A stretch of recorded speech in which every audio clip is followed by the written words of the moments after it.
So this piece is to real wood what Pringles are to real potatoes. Hey, it's Margie with The Asking Spot, taking part in this challenge. It's the Crafty Creech and Borderline Furniture RX. It's the Clueless challenge. And well, there's some cluelessness in it. Not quite like the movie. I'm gonna try a technique that I've seen loads of others do. I, of course, don't have the exact products, so I'm gonna kind of wing it. That doesn't sound good. Here's the piece I'm working with. Clean. This is totally small enough to hand sand, but I got an electric sander, so why not? It's a little more than a scuff sand. I've always been taught that red is the hardest color to get in and the hardest color to get out. So I'm gonna shellac this before I do anything else.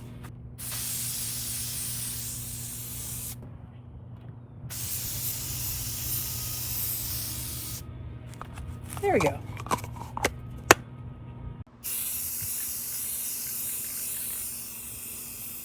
I used a spray paint so I could quickly get myself to just a basic beginning.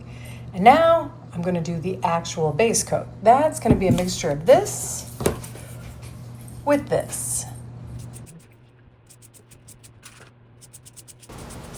Now normally if you're going to do one of those faux wood techniques, you would use a glaze or a gel stain because those are made and designed so that they stay on top of the wood that you're painting. They don't work like a stain that gets absorbed into it. I'm just not going to go out for one piece to get a gel or a glaze. Lazy. I'm going to go ahead and try to use just a regular wood stain. I'm using a water-based wood stain. However, I can't just put this on because it would absorb into the chalk paint and probably just make a muddy mess. So what I'm going to do is shellac to the rescue. I want to put a barrier there so that this wood stain can respond hopefully more like a glaze. Gonna give this a shot. Never used one before. Might be a bit overkill.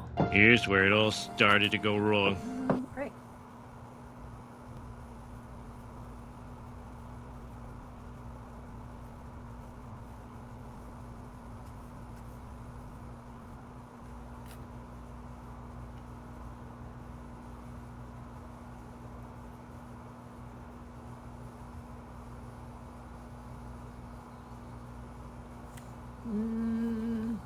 Yikes.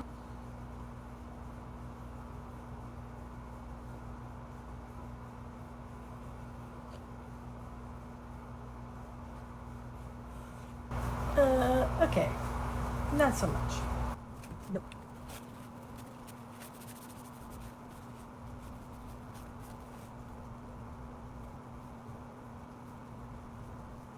Try this.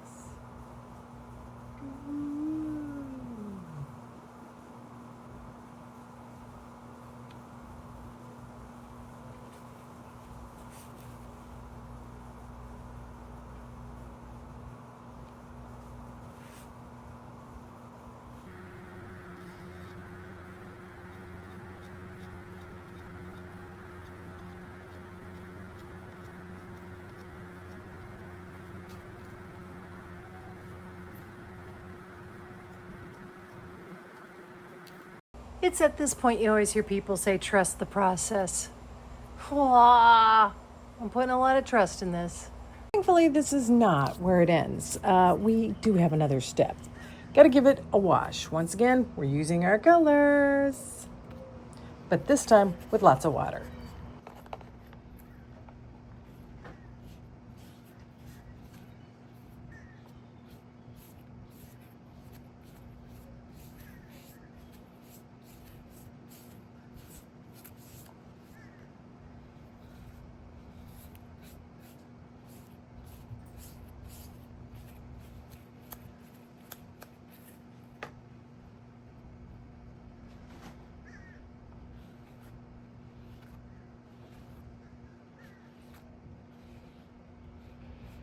Now, the point of this is I am supposed to be brushing everything in what would have been, say, if it were real wood, it's wood grain direction. However, I'm going to cut myself a little slack on this mess because it's really a small piece to work with. Oh, yeah, that sounds right.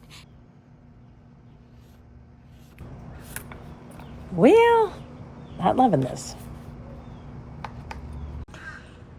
I wanted to warm it up. So I'm gonna add a little yellow and do it again.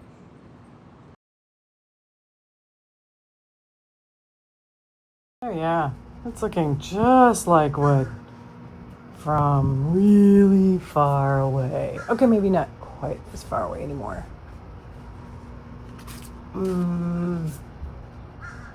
Yeah, that kind of sucks. So the top coat didn't hurt it. Looks better, but not great. And it's just too boring. And because, it was just such a small space, hard to get into, I got to do something on the interior here. Plan B. And that's when it came to mind, my favorite technique of either using fabric or using some sort of decoupage. These are my options. I have got napkins and fabric. I miss Joanne Fabrics because I know I would have such a better choice there, but oh well. Here goes. Mod Podge time. You can use any form you want. I do a semi-gloss because that's the shine I like. And of course, obviously, you could also just do it with a polyacrylic wipe on if you wanted to, or some watered down glue. Rule number 1 when it comes to decoupage, which I've told myself a bunch of times before, is to do it in smaller pieces. You have much more control and things turn out better. But here I am, gonna do this all in a single piece because I'm an idiot. You did it to yourself. We'll see. I shouldn't even be gluing all the way up. I should just be at least trying to do a section at a time. But again, I don't learn very fast from myself. We'll see. Be sure to subscribe to my channel if you haven't already.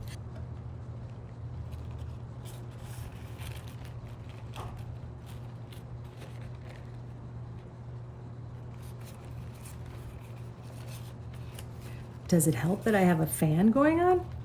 No, it does not. But it's hot. Do you know how much better this would look if I just listened to myself?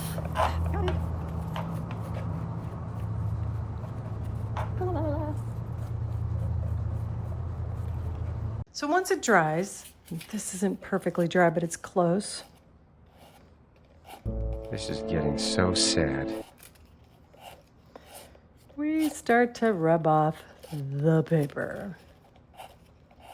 If this has been at all entertaining, would really appreciate a thumbs up. Click the subscribe button, it really helps out the channel. Thank you again for the Crafty Creech and Borderline Furniture RX for putting together this Clueless challenge.